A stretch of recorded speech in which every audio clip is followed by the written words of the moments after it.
Hi, and welcome to OpenOffice Writer for college students.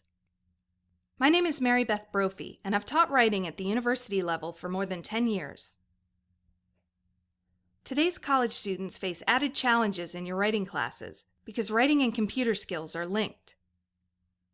In particular, student writers need to be proficient with word processing software.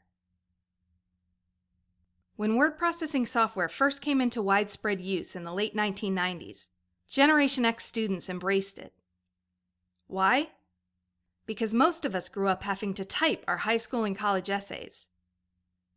If we had a strict teacher, a typo meant retyping the page from scratch.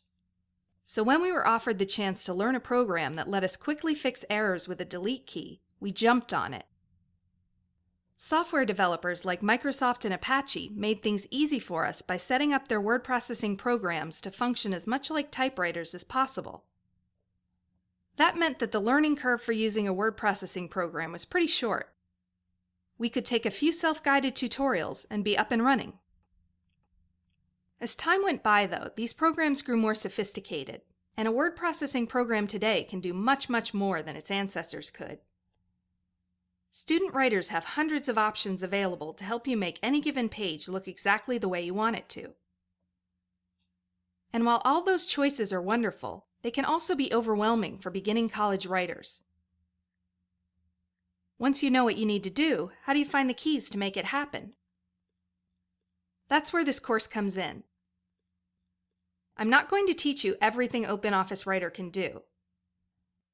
Instead, I'm going to teach you how to perform the specific tasks needed to format academic essays in APA and MLA, the two most common academic writing styles for undergraduate students.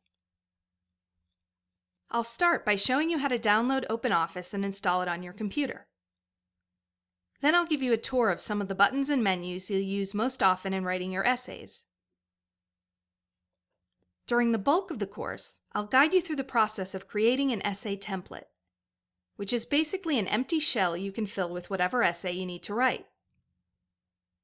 That shell, or template, will be set up with all the proper line spaces, margins, fonts, and other elements required in APA or MLA. I'll also help you create some basic filler content, which will serve as a reminder of what you need to put in your title and reference pages when you write your essays.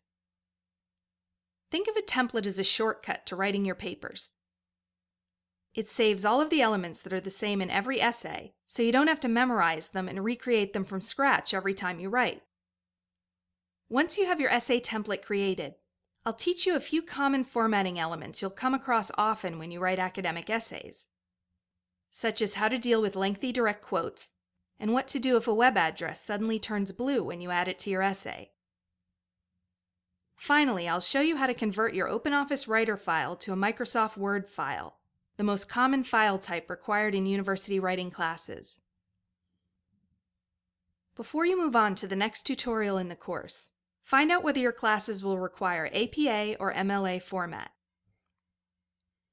You can get this information from your teacher, or, if you haven't started a writing class yet, your school's writing center. Once you have that information, you'll be ready to begin. In the next lesson, I'll show you how to download and install OpenOffice Writer. There are separate tutorials for installing on Windows and Mac computers, so be sure to choose the video for the computer you intend to use. Let's get started.